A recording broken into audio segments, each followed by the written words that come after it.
Selamat datang kembali bersama saya Sandi N di channel YouTube Belajar Berbisnis. Kali ini kita akan bahas sesuatu yang sering bikin pusing pala baby, tapi wajib kita kuasai seperti avatar yang menguasai keempat elemen, yaitu cara mengelola keuangan pribadi saat bisnis kita masih kecil. Kenapa kita harus mempelajarinya? Gak kenapa-napa sih, ya gabut aja daripada scroll-scroll gak jelas lihat tob. Mending nambah ilmu buat bisnis kita, ya nggak? Kenapa kita harus mempelajarinya? Karena banyak banget pengusaha pemula yang akhirnya bingung sendiri mana uang bisnis dan mana uang pribadi. Akhirnya duitnya habis, bukannya untung malah bunting. Malah buntung. Nah, biar kalian gak ikut-ikutan pusing, yuk kita bahas tips-tips yang gak cuma pasaran, tapi juga praktis dan bisa langsung kita pakai saat ini juga. Yang pertama, pisahkan rekening pribadi dan bisnis. Kalau disatuin nanti pada berantem. Ini hal paling dasar tapi sering banget kita abaikan. Bayangkan, kita punya dua kantong, yang satu buat bisnis, yang satu lagi buat pribadi. Kalau dicampur, bisa-bisa kita nggak tahu mana uang buat beli bahan baku, mana uang buat bayar listrik rumah, dan mana uang buat beli kopi biar tetap melek menatap masa depan. Membuat rekening terpisah untuk bisnis itu ibarat kita punya dompet khusus buat kerja. Jadi, tiap kali uang masuk, langsung masuk ke rekening bisnis, dan jangan diutak-atik untuk kebutuhan pribadi, kecuali kita sudah mengambil gaji dari bisnis kita. Ini bisa bikin kita lebih gampang mengontrol arus kas dan tahu kondisi bisnis kita sebenarnya. Yang kedua, catat semua transaksi. Jangan cuma diingat-ingat doang kayak ingat mantan. Kalau kalian pikir cuma dengan mengingat-ingat transaksi itu sudah cukup, maka siap-siap bisnis kalian bakal jadi kayak buku harian yang isinya cuma kenangan manis dan pahit doang. Catatlah semua pemasukan dan pengeluaran, sekecil apapun itu.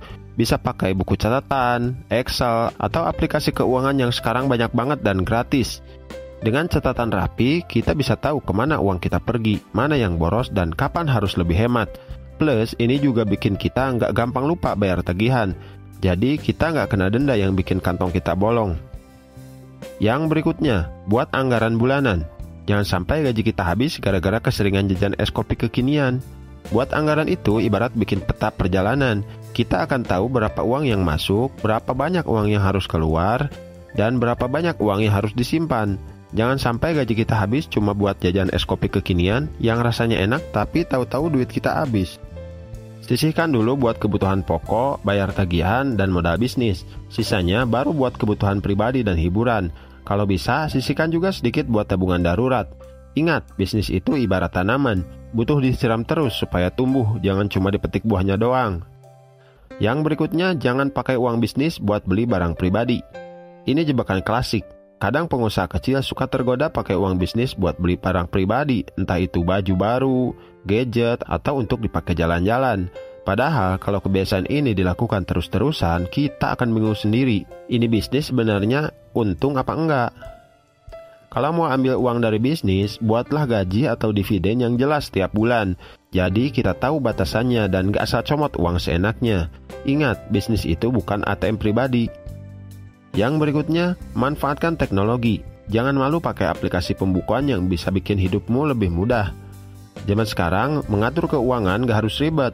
Banyak aplikasi gratis yang bisa membantu kita untuk mencatat transaksi, membuat laporan keuangan, bahkan mengingatkanmu kalau ada tagihan yang harus dibayar. Pakailah aplikasi seperti itu supaya kita nggak stres dan bisa fokus ke bisnis. Kalau kalian masih pakai cara manual, ya nggak apa-apa sih. Cuman kadang-kadang kalau manual kita bisa salah hitung dan lumayan capek juga. Jadi manfaatkanlah teknologi yang sudah tersedia. Yang berikutnya, sisihkan laba untuk modal dan tabungan. Kalau bisnis kita mulai menghasilkan dan dapat untung, jangan langsung dibelikan barang mewah atau buat traktir teman nongkrong terus. Sisihkan sebagian laba buat modal bisnis supaya bisa berkembang, dan sebagian lagi buat tabungan pribadi.